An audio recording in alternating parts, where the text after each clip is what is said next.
آج کل ہمارے یہاں جو آزاد خیال قسم کی عورتیں ہیں وہ بس اوقات یہ کہتی سنائی دیتی ہے بھی ہمیں بھی مرد کے برابر حقوق چاہیے۔ اب حق کیا چاہیے؟ جی مرد کو چونکہ اسلام نے 4 شادیوں کی اجازت دی ہے کہ مرد ایک وقت میں 4 بیویاں رکھ سکتا ہے، تو ہمیں بھی مرد کے برابر حق چاہیے کہ ہمیں بھی ایک ہی وقت میں 4 شوہر رکھنے کی اجازت ہونی چاہیے۔ ہم ایک ہی وقت میں 4 لوگوں کے ساتھ اپنے تعلقات قائم کر سکیں، افیئر کے نام پہ، محبت کے نام پہ، لو کے نام پہ، یا انگیجمنٹ کے نام پہ۔ تو یہ اس طرح کے معاملات وغیرہ کرنے کے لیے بس اوقات آزاد خیال عورتیں جو ہیں یہ گفتگو وغیرہ کر رہی ہوتی ہیں۔ تو یاد رہے کہ اس کو پھر بس اوقات یہ عورتیں ظلم کہتی ہیں، بھئی اسلام نے ظلم کیا ہم پر کہ مرد کو تو 4 شادیوں کی اجازت دی لیکن ہمیں صرف ایک ہی وقت میں ایک شوہر کے ساتھ رہنے کی اجازت دی۔ اگر مرد ایک وقت میں 4 عورتوں کے ساتھ رہ سکتا ہے تو ہم ایک عورت جو ہے ہم ایک وقت میں 4 مردوں کے ساتھ کیوں نہیں رہ سکتی؟ یہ تو ہم پر ظلم ہے۔ حالانکہ یہ انتہائی درجے کی بے وقوف عورتیں ہوتی ہیں، اگر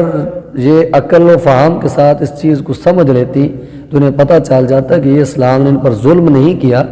بلکہ اسلام نے ان کا تحفظ کیا ہے، اسلام نے انہیں عزت دی ہے، اسلام ان کی حفاظت فرما رہا ہے، ان کے ساتھ عدل و انصاف فرما رہا ہے۔ وہ کس طرح؟ سادی مثال ہم لے لیتے ہیں کہ جیسے چونکہ عورت جو ہے وہ عموماً شوہر کے گھر بار کا خیال رکھنے والے ہوتی ہے، اس کی بال بچوں کا خیال رکھنا اس کی ذمہ داری ہوتی ہے۔ اب اگر ایک شوہر ہے اس کی 4 بیویاں ہیں تو وہ 4 بیویوں پر خرچ کر رہا ہے اپنی توفیق کے مطابق، کوئی پرابلم نہیں ہے، ایک ہی طرح کے معاملات درست چل رہے ہیں۔ لیکن اگر ایک عورت ہے وہ 2 یا 3 یا 4 شوہروں کے نکاح میں ہو تو اب اس صورت میں کیا ہوگا کہ عورت اب سب سے پہلے تو ایک شوہر صاحب کی ڈیوٹی صبح فجر کی نماز پہ شروع ہونی ہے، تو عورت جناب پہلے اس شوہر کے پاس پہنچے اور اس کے پاس جا کر پہلے اس کا ناشتہ بنائے، کھانا بنائے، اس کو تیار کر کے اسے بھیجے، پھر اس کے بچوں کا ٹائم ہو جائے اسکول جانے کا، ان کے ناشتہ بنائے، انہیں تیار کر کے بھیجے، پھر اس کے بعد بالفرض 8 بجے دوسرے شوہر کا ٹائم شروع ہوتا ہے، جی اس نے ڈیوٹی پہ جانا ہے، اب عورت دوسرے شوہر کے گھر میں پہنچے اور آ کر اس کا ناشتہ بنائے، اس کا ناشتہ بنا کے پھر اس کے بعد اس کے بچوں کو بھیجے اسکول، پھر اس کے بعد وہاں سے فارغ ہو تیسرے شوہر کے پاس جائے کہ اب تیسرے شوہر کے 10 بجے ڈیوٹی شروع ہوتی ہے، اس کے بعد جانا، اب اس کا ناشتہ بنا، اس کے بچوں کو بھیجے، پھر اس کے بعد تیسرے شوہر کا بالفرض دوپہر کے وقت کاروباری بندہ ہے، اس نے کاروبار پہ جانا ہے، اب اس کے گھر میں پہنچے تو دوپہر کے وقت جا کر اس کا ناشتہ وغیرہ کھانا بنا کر اس کو رخصت کرے، تو یہ صبح فجر سے لے کر زور تک مسلسل 4 شوہروں کے کھانے ہی بنا رہے، کچن میں ہے، کچن سے نکلی نہیں،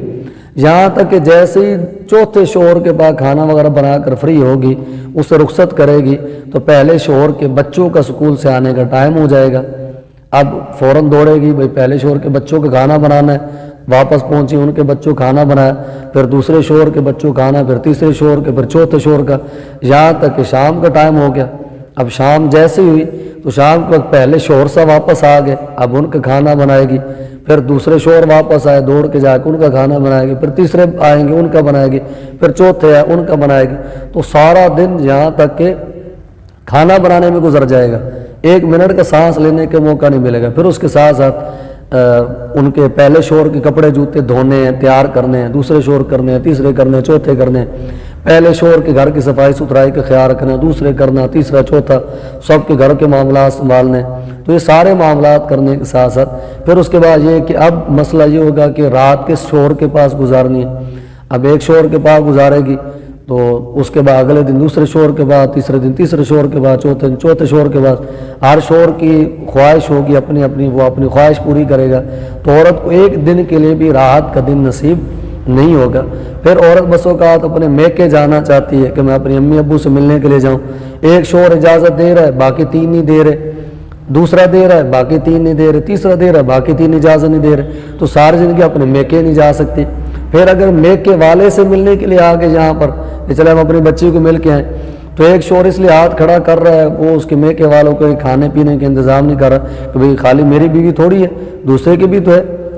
تو لہٰذا دوسرا اس کا خرچہ کرے، دوسرا بولے کہ میں کیوں کری، خالی میری بیوی تھوڑی ہے، دوسرا اس کا خرچہ کرے، دوسرا بھی نہیں کرے گا، تیسرا بھی نہیں کرے گا، 4تھا بھی نہیں کرے گا، یہاں تک کہ میکے والے آئیں گے تو انہیں کوئی کھانا پینا بھی نصیب نہیں ہوگا۔ تو 4 شوہر ہونے کے باوجود عورت کے میکے والوں کو کھانا دینے کے لیے کوئی تیار نہیں ہوگا، اور عورت 4 شوہروں کے گھر میں دن رات مزدوروں کی طرح لگی رہے گی، چاروں شوہروں کی خواہشات پوری کرے گی اور اپنی خواہش نفس پوری کرتے کرتے بیچاری ظلم سہتی رہے گی۔ پھر اس کے بعد اگلے نوبت یہاں پر آئے گی کہ جب اگر بچے کی ولادت ہو جاتی ہے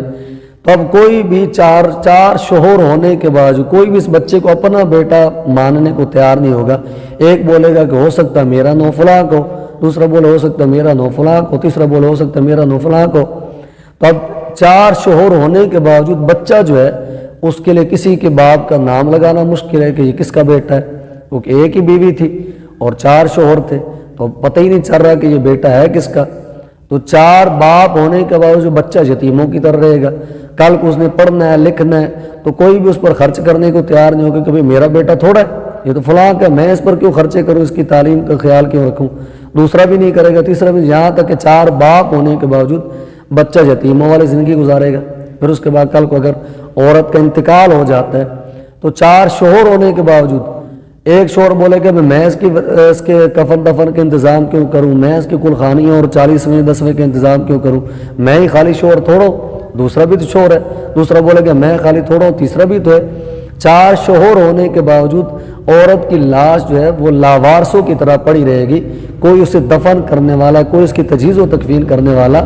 نہیں ہوگا۔ جہاں تک جب عورت کا انتقال ہو جائے گا، اس کے تدفین ہو جائے گی، تو تدفین ہونے کے بعد بھی معاملہ یہاں تک آئے گا کہ اس کے بچوں کو کوئی وراثت دینے کو تیار نہیں ہوگا۔ ایک شوہر بولے کہ یہ بچے میرے تھوڑے ہیں، دوسرا بولے کہ میرے تھوڑے ہیں، تیسرا بولے کہ میرے تھوڑے ہیں۔ تو ساری زندگی عورت ظلم و ستم برداشت کرتی رہی، ساری زندگی عورت نے مصیبتیں برداشت کی، عورت کو ایک لمحے کا سکون نہ ملا، اور پھر اس کے بعد اس کے بچوں کو بھی یتیمی والی زندگی ساری زندگی گزارنے کو ملی، چار باپ ہونے کے باوجود۔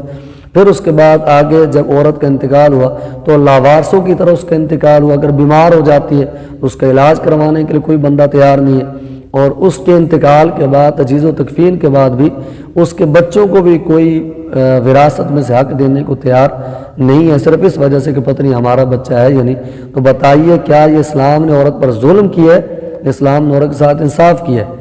تو یہ یقیناً اسلام نے عورت کے ساتھ انصاف کیا کہ ایک وقت میں چار عورتیں اگر شوہر کے پاس ہیں تو چار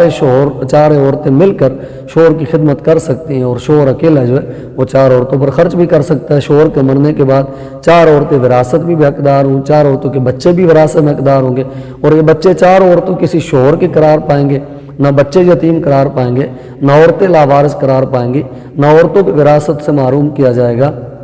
لیکن اگر یہی ایک عورت جو ہے وہ چار شوہروں کے پاس ہوتی ہے تو کس قدر مشکل زندگی گزارے گی، ایک بار تصور کر کے تو دیکھیں۔ تو کیا یہ اسلام نے عورت پر ظلم کیا ہے، یہ انصاف کیا ہے؟ تو یہ کہنا کہ اسلام نے مرد کو چار شادیوں کو اختیار دیا اور ہمیں چار کا اختیار نہ دے کر اسلام نے ظلم کیا، ارے بی بی، اسلام نے آپ کے ساتھ ظلم نہیں کیا، اسلام تو آپ کا تحفظ کر رہا ہے، اسلام آپ کی عزت بچا رہا ہے، اسلام آپ کی جانوں کا تحفظ، آپ کی عزت کا تحفظ جاتا ہے، اسلام آپ کے بچوں کا تحفظ جاتا ہے۔ تو یہ اسلام نے کتنا خوبصورت انداز اختیار کیا کہ ایک اسلام آپ کی عزت بچا رہا ہے، آپ کو تحفظ دے رہا ہے، اور الٹا آپ کہہ رہے ہیں کہ اسلام نے ہم پر ظلم کیا معاذ اللہ۔ تو اگر عقل و فہم ہوتی، کچھ شعور ہوتا تو یہ ساری چیزیں بآسانی سمجھ آ سکتی تھی اور اسلام کی خوبصورتی سمجھ میں آ سکتی تھی۔ اللہ تبارک تعالیٰ ہمیں شریعت مطہرہ کے احکامات کو سمجھنے کی توفیق عطا فرمائے، ان پر عمل پیرا ہونے کی توفیق عطا فرمائے، آمین بجاہ النبی الامین صلی اللہ تعالیٰ علیہ وسلم۔